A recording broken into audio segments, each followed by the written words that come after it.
Financial Argument. Follow us on YouTube.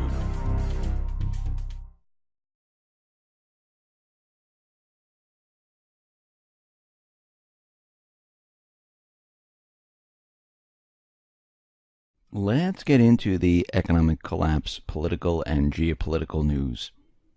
Now, we heard a lot from Trump about draining the swamp, getting rid of those government officials that are corrupt and whatnot.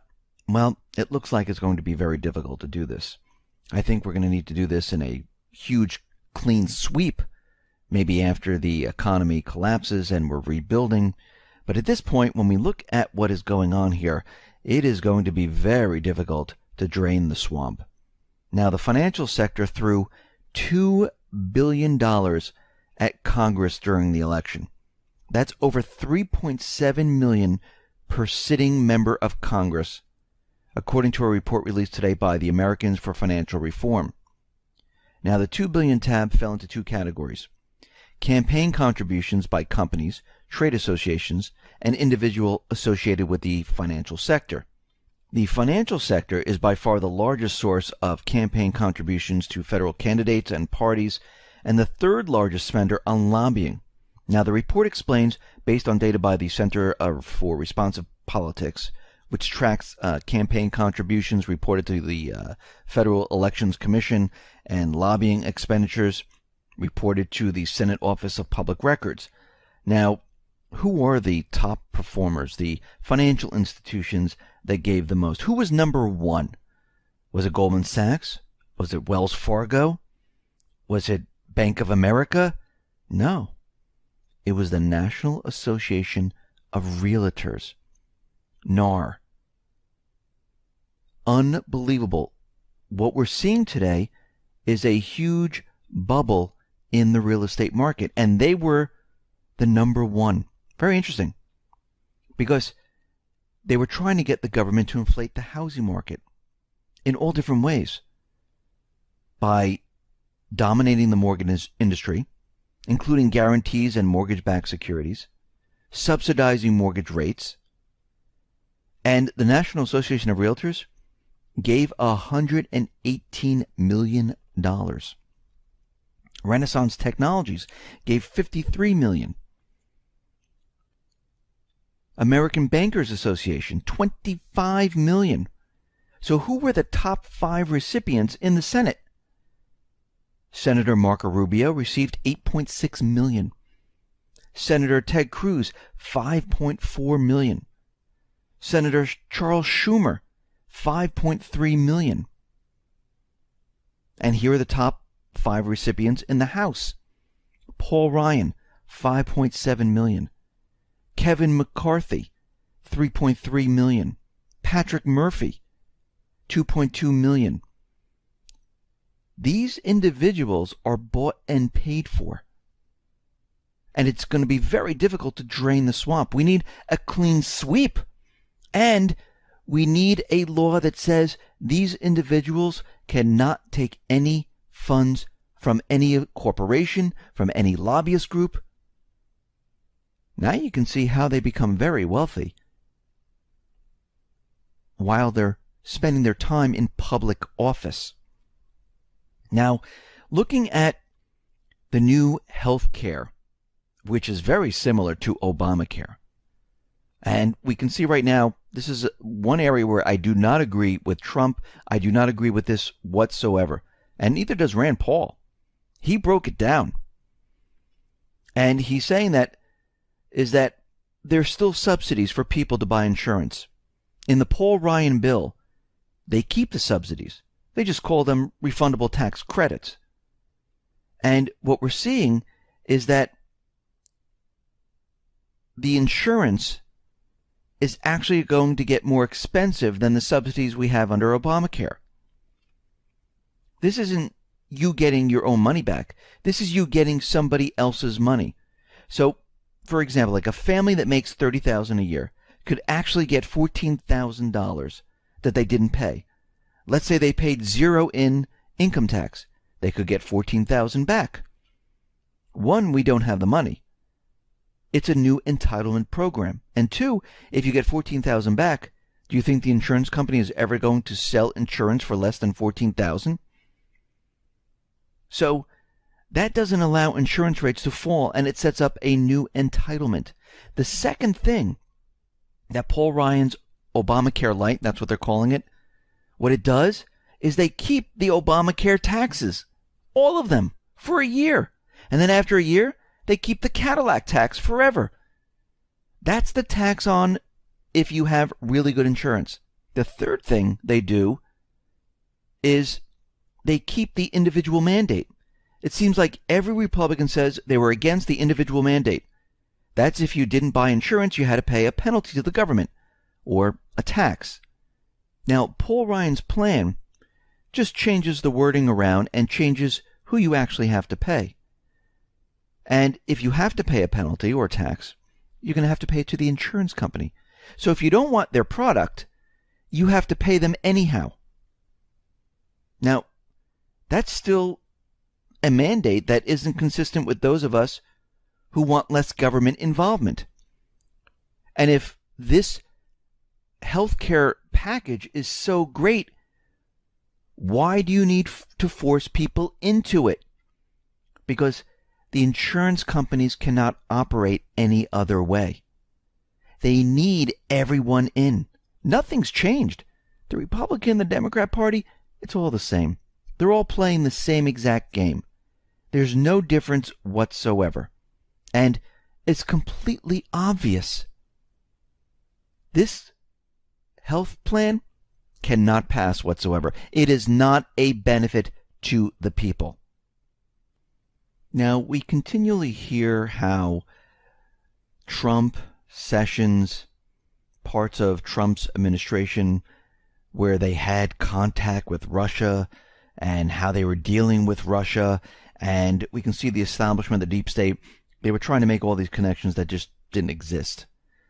But what's very interesting about all of this, Russia's largest bank, Sberbank, has confirmed that it hired the consultancy of Tony Podesta, the elder brother of John Podesta, who chaired Hillary Clinton's presidential campaign, for lobbying its interest in the United States and proactively seeking the removal of various Obama-era sanctions.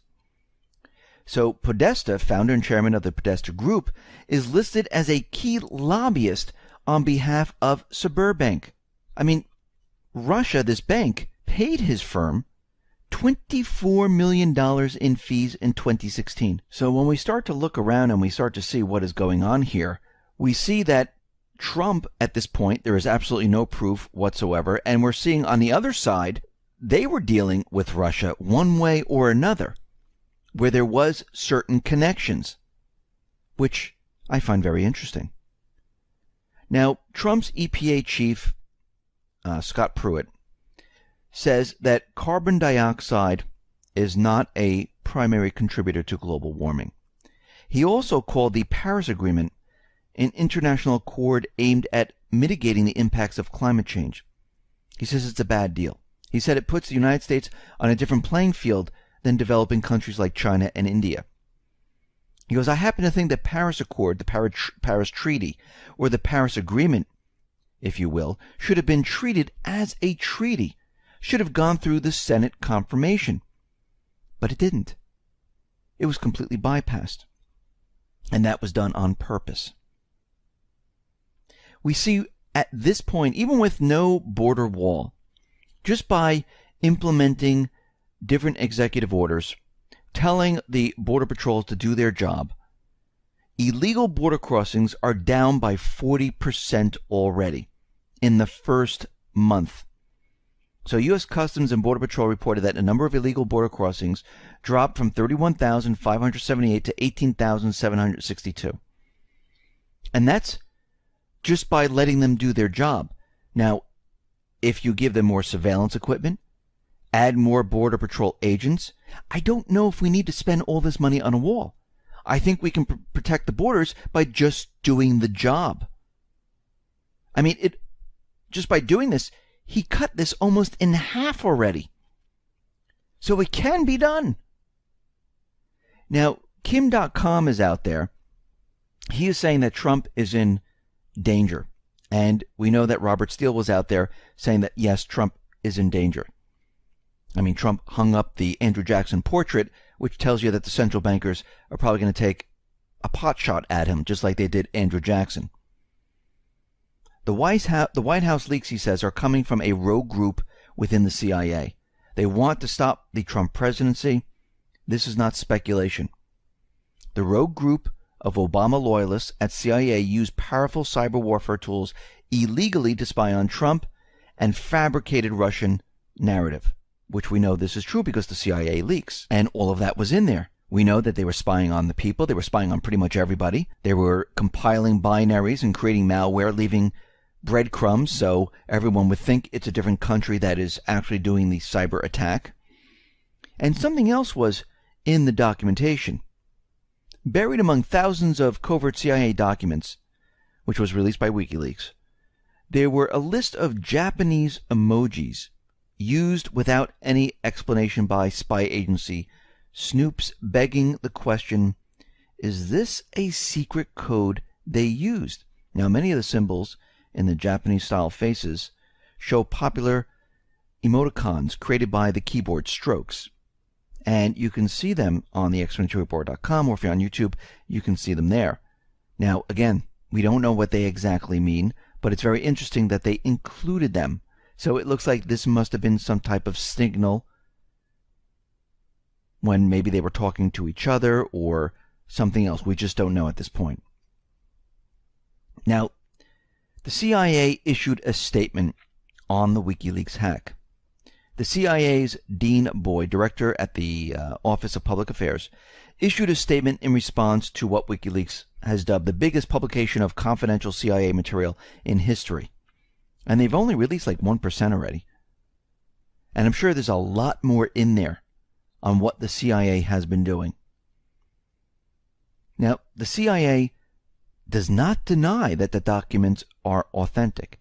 It defends itself by saying that its mission is to aggressively collect foreign intelligence overseas to protect America from terrorists. Well, they haven't tracked down one terrorist yet. And why do they have to spy on all Americans? Why do they have to take every single device and violate our rights? They weren't looking for terrorists. They were never looking for terrorists. I mean, they have all this spying apparatus. They couldn't stop the Boston bombing. We know that was a false flag. They couldn't stop the San Bernardino shooting. They couldn't stop anything. Because that's not what they were really doing. This is a cover story. This is their excuse. And of course they said, well, the CIA is legally prohibited from conducting electronic surveillance. You mean like the NSA?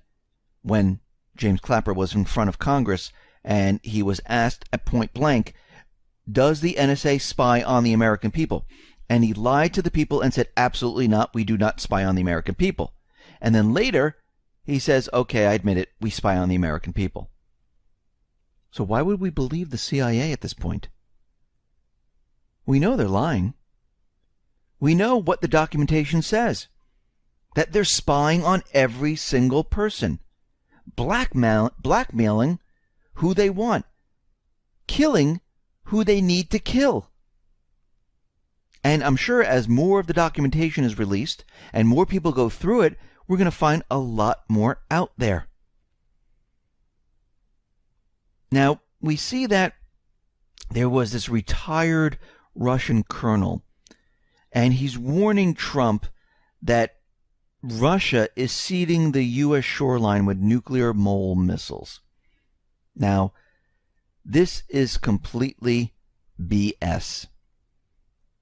They're not lining the shores of the United States. This is to scare everyone and to keep that scary enemy alive, just like they're doing with North Korea, like they're doing with China.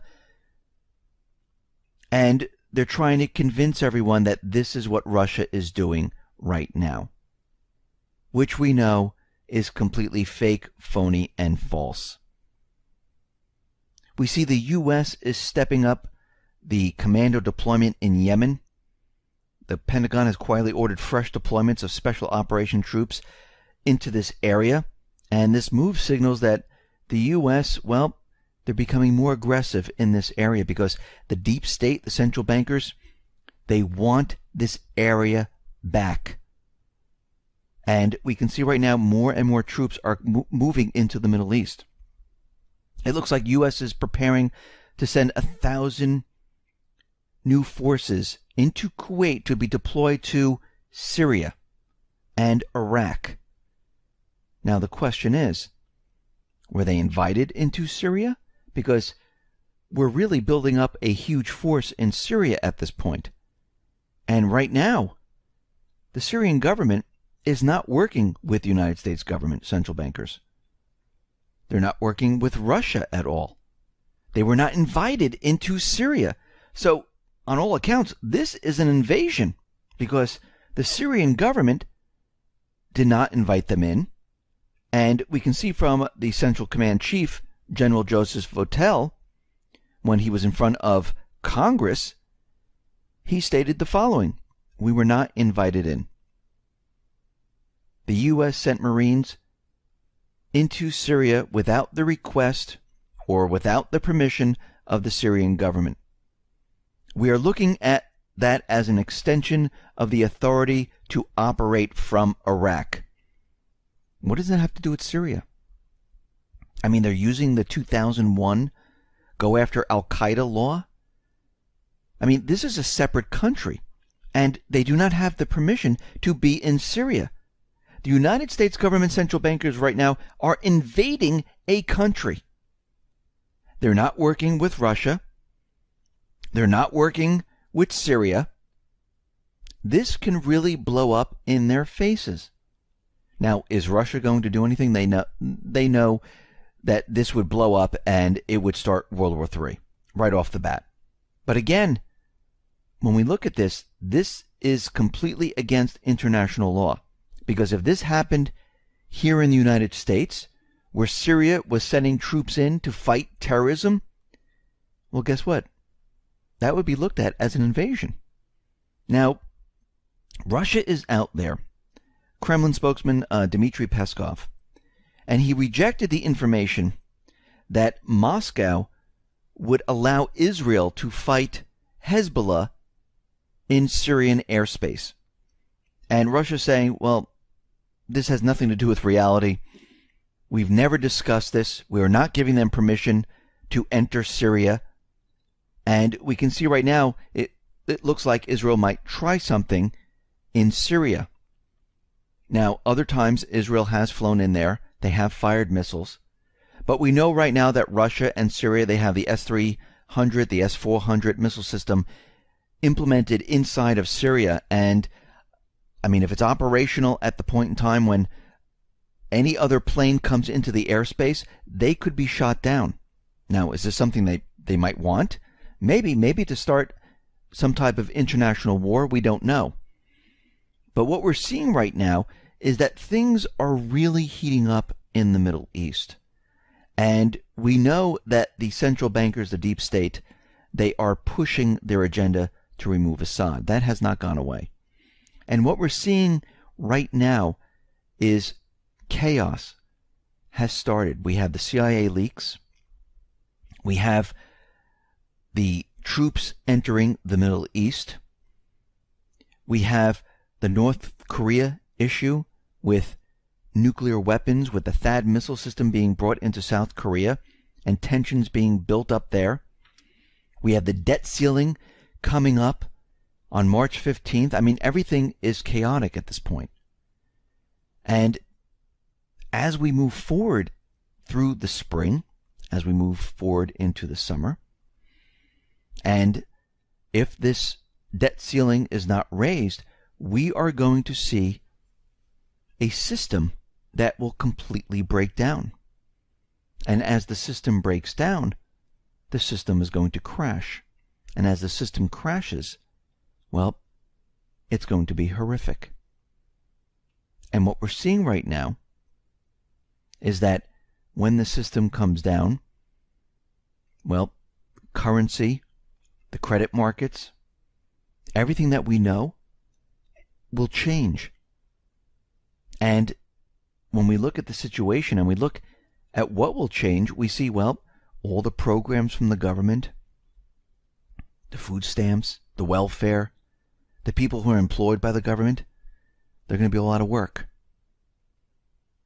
As the government moves forward into the summer and they spend all the cash they have, well, government is going to freeze up, which means the manipulation into the market, the manipulation everywhere is going to start to freeze up.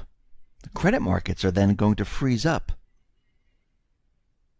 And the banks will then go on holiday, where they will attempt to do a bail-in. I mean, this is going to be a complete disaster. And the chaos is just started. And it's going to get worse as we move throughout this year. Listen, everyone, thanks a lot for listening. Be well, be safe, and especially be prepared. Thanks a lot.